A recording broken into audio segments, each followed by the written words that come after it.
atacado por homens armados na manhã deste sábado pelo horário local, segundo autoridades do país. O ataque surpresa é considerado um dos maiores sofridos pelo país nos últimos anos. O movimento islâmico Hamas reivindicou a autoria dos ataques, afirmando se tratar de o início de uma operação.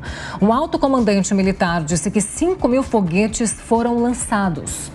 Pois é, e é a grande notícia desse sábado, né, Paulo? A gente está acompanhando desde a abertura do Jornal da Manhã de hoje, o mundo inteiro acompanhando com atenção e com tensão essa situação em Israel. As informações ainda são desencontradas, mas segundo a última atualização do governo israelense, dos serviços de emergência de Israel, seriam pelo menos 22 pessoas mortas e outras 445 feridas, mas é claro que esse número, infelizmente, ainda pode subir. Certamente teremos atualizações ao longo do dia, porque é um ataque de grandes proporções realmente, de fato, um dos maiores dos últimos anos do Hamas contra Israel. 5.000 foguetes disparados a partir da faixa de Gaza. A gente está falando de um bombardeio impressionante, de uma forte artilharia disparada contra Israel e que, como você disse, né, Paula, pegou de surpresa o governo israelense.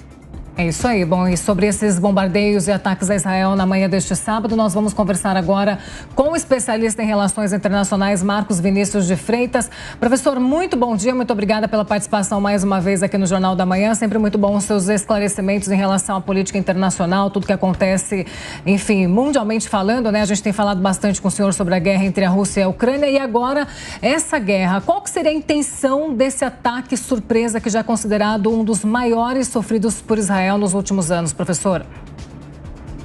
O que nós vimos, Paula, nesses últimos tempos é que os palestinos têm sido muito contrários aos processos de negociação de paz que foram iniciados no governo Trump, os famosos e conhecidos acordos abraâmicos, em que Israel tem conseguido alterar o histórico negativo de relacionamento com os países da região. Então, o que nós temos observado é que os palestinos, no processo, têm se manifestado contrariamente a qualquer tentativa de um acordo de paz com Israel, porque isso significa segundo entendem eles, uma rejeição ou um apoio diminuído à causa palestina, que é justamente, desde 1948, o estabelecimento ali de um Estado palestino e israelense dentro da Palestina. Então, esse ataque tem justamente, dentre os objetivos normais de sempre tentar aí chamar a atenção mundial para a questão palestina, mas também tem justamente uma condenação importante à continuidade desses acordos de paz. Está falando sobre talvez um dos conflitos mais longos da contemporaneidade, né? Esse conflito entre palestinos e israelenses, mas que agora dá esse novo passo, né? Tem essa escalada de violência a partir desse ataque de hoje. Eu digo isso apoiado até nas falas do próprio governo israelense e do Hamas. O Hamas fala que é o início de uma grande operação militar. O governo israelense, por outro lado, decretou estado de guerra. O primeiro-ministro Benjamin Netanyahu determinou a convocação de reservistas, ou seja, tudo indica que teremos uma escalada de violência nessa região. Mas queria entender do senhor, professor Marcos Vinícius, o que é que teria desencadeado isso? Por que essa reviravolta?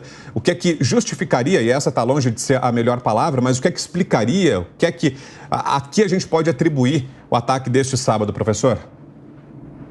Veja, Vitor, existe uma série de coisas que se arrastam aí ao longo da história, não é? Você tem ali, em 1948, quando é feita a Assembleia Geral das Nações Unidas, né, e que é determinada aí a criação do Estado de Israel, sempre se anteviu ali uma solução de coexistência entre dois estados, o que nunca aconteceu efetivamente, até porque você tem uma separação territorial entre os próprios palestinos. Você tem Gaza, você tem a outra região, e aí você tem um problema grave justamente na forma como os palestinos entendem que estão sendo tratados naquele que historicamente era o seu território. Então, é um conflito que vem aí, que se arrasta desde 1948, com este processo de estabelecimento de Israel e o estabelecimento das fronteiras de Israel. O que nós observamos também nos últimos anos é que tem acontecido uma expansão do Estado israelense em áreas que supostamente, historicamente, são clamadas também pelos palestinos. Então, esses assentamentos que têm sido grandemente estimulados pelo governo do primeiro-ministro Benjamin Netanyahu têm justamente diminuído, não é, o território que seria ali, segundo entendem os palestinos, o seu direito.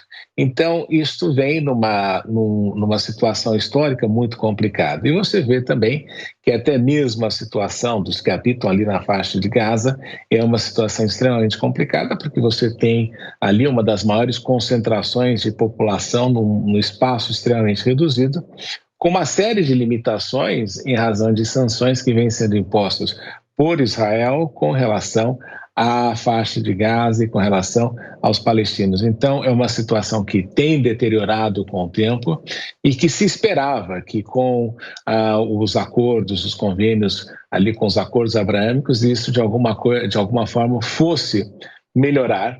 Mas o que nós observamos é que os palestinos têm, quando olham para essa questão e quando olham principalmente para uma aproximação de Israel com a Arábia Saudita, que é um importante financiador da causa palestina também, direto ou indiretamente, mas o que nós observamos é que quando eles notaram isso, começam a entender que isso diminui a sua possibilidade de conseguir validar aquilo que eles têm buscado ao longo da história desde 1948. Então, este é um problema grave que você tem. Os palestinos são divididos entre si com relação à questão política. A autoridade palestina, por muitas vezes, não é considerada legítima pelo pessoal de Gaza. Então, você tem aí uma série de problemas nesse sentido. Então, é um resultado complexo que você observa e que vem aí e cria de tempos em tempos esses estopins, esse constante envio de mísseis da Palestina para Israel e que gera ali uma instabilidade muito grande na região.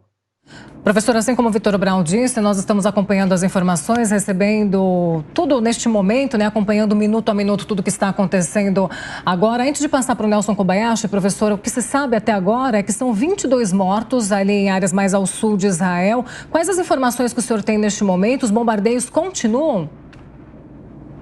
Veja, você tem aí alguns canais de mídia que vão demonstrando minuto a minuto aquilo que está acontecendo. Então, o que nós temos visto ali, quando você entra nesses canais, e claro que está sujeito à validação, afinal, hoje em dia nós vivemos num mundo em que nós não sabemos se aquilo que nós estamos vendo de fato corresponde à realidade ou não, mas o que nós vemos ali por estes canais é que a situação é muito mais grave do que até mesmo esse número de 22 pessoas. Parece que é uma situação muito mais grave nesse processo todo e, obviamente, que a gente sempre sabe que uma das coisas que existe nesse processo sempre é uma questão de os dados não serem os mais próximos da realidade, até porque é difícil aferir de um momento imediato a certeza dos números que estão sendo divulgados. Então, isso é uma questão aí que toma alguns dias, toma algum tempo para ser determinado. Mas o que nós temos de imagens que têm sido aí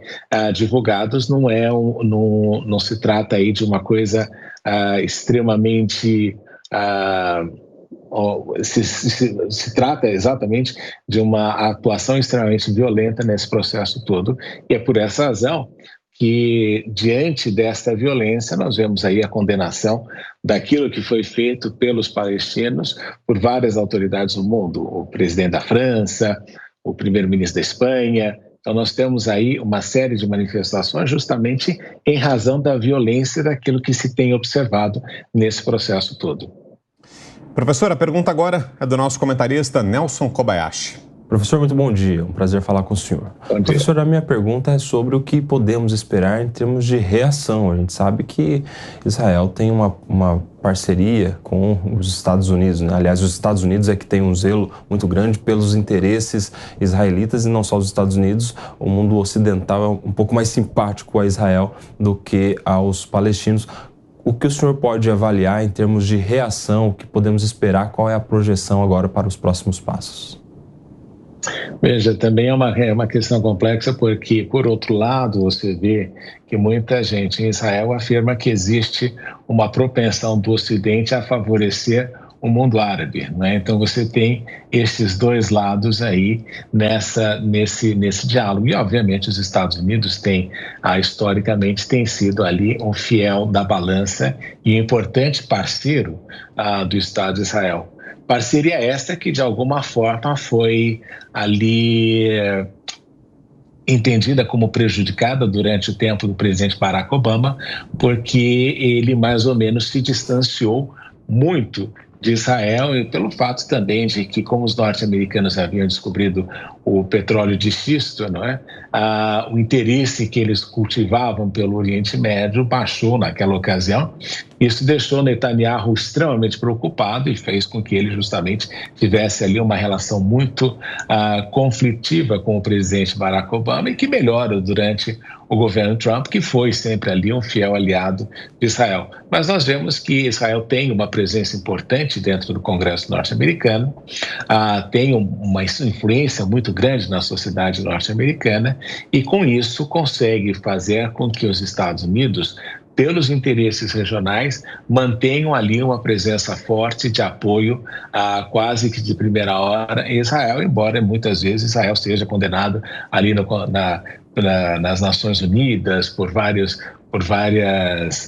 ordens das Nações Unidas, mas a gente nota que é uma situação complexa. Agora, uma das coisas importantes é que, e muitas vezes a gente não entende, é que a reação de Israel sempre tende a ser um pouco maior porque você está ali cercado numa área de estados que não querem a presença de Israel. E qualquer manifestação, qualquer expressão de fraqueza por parte de Israel poderia ser e poderia dar um sinal de enfraquecimento e, com isso, fazer com que houvesse conflitos maiores que eventualmente tirassem, até como o próprio Ahmadinejad dizia, que limpasse Israel nesse processo todo. Então, a reação israelense sempre tem que ser um pouco maior do que aquela que a gente observa normalmente, porque também é necessário que seja encaminhada uma mensagem para os países que estão ao redor, muitos deles que não querem a presença de Israel ali, que eles têm a capacidade de autodefesa e que não deveriam, de alguma forma, ameaçar a existência de Israel. É uma situação complexa, não é? Porque você precisa ter um Oriente Médio em paz, mas essa situação histórica, de alguma forma, vai se renovando a cada geração e nós não conseguimos sair desta encruzilhada e dessa sinuca de bico que o mundo sempre se encontra e que respira muito preocupado toda vez que passa por esse tipo de situação. Pois é, professor, e até em linha com isso que o senhor falava e com a pergunta do Koba sobre a reação da comunidade internacional, a gente já tem aqui as primeiras manifestações de chefes de Estado, de presidentes ao redor do mundo. A presidente da Comissão Europeia, Ursula von der Leyen, se manifestou condenando, lamentando o ataque. Na mesma linha também se manifestaram já o presidente da França, Emmanuel Macron, o chanceler da Alemanha, Olaf Scholz, o ministro de Relações Exteriores da Itália, Antonio Tajani, o Ministério das Relações Exteriores do Egito, o primeiro-ministro da Holanda, Mark Rutte. Enfim, há uma reação generalizada da comunidade internacional na mesma linha, lamentando esse ataque do Hamas e prestando condolências às vítimas israelenses. E pergunto ao senhor, professor, o que esperar do governo brasileiro? Qual deve ser a conduta a partir de agora? É de se esperar uma resposta enérgica, uma condenação a esse ataque do Hamas ou não? Deve vir uma resposta protocolar, no tom característico da diplomacia, até porque Israel ocupou um papel central no desenho diplomático do governo anterior de Jair Bolsonaro. O ex-presidente sempre citava Israel como um grande modelo a ser seguido pelo Brasil, visitou o primeiro-ministro israelense Benjamin Netanyahu, que era tido como um líder próximo também do campo da direita. Será que isso vai pesar agora? O que podemos esperar da reação do governo brasileiro, professor? Olha, Vitor, eu sempre comento que relação entre estados relação entre estados e não entre indivíduos, justamente para você não enfrentar esse tipo de situação de tomar decisões baseadas na questão da amizade ou da proximidade que existe, embora nós sabemos que isso é um fator importante nas relações internacionais. Mas o que de fato importa é que o Brasil tem historicamente um laço muito próximo, não somente com Israel, mas com os países árabes, o que requer que o Brasil haja aí com equidistância nesse processo todo. Agora, o que nós observamos é que o ataque aconteceu no momento em que as pessoas não estavam preparadas, afinal o Shabat judaico, também você tem uma série de coisas neste processo que são complicados, foi utilizado aí um dia em que as pessoas estavam menos preparadas nesse processo todo, e o que nós observamos é que a violência deve ser condenada. Então, o Brasil, como histórico diplomático e com seu histórico diplomático e também com relação àquilo que é praticado ao longo da nossa história diplomática, deve sim condenar a violência dos atos, e o Brasil sempre tem tido aí uma postura equidistante nesse processo todo. Mas que fique claro, né, seguindo aquilo que nós temos observado internacionalmente, a condenação à ação de violência sempre deve ser uma das coisas que todo e qualquer governo, não importa o viés ideológico que ele tenha, tem de condenar nesse processo todo. Professor Marcos Vinícius, professor especialista em relações internacionais, mais uma vez, muito obrigada pela participação aqui no Jornal da Manhã. Sempre muito válido todos os seus esclarecimentos. A gente gosta muito da sua participação aqui sempre. Mais uma vez, muito obrigada. A gente continua acompanhando detalhe por detalhe desse que deve ser um dos maiores ataques contra Israel. Professor, até a próxima. Prazer conversar com vocês hoje. Obrigado, professor.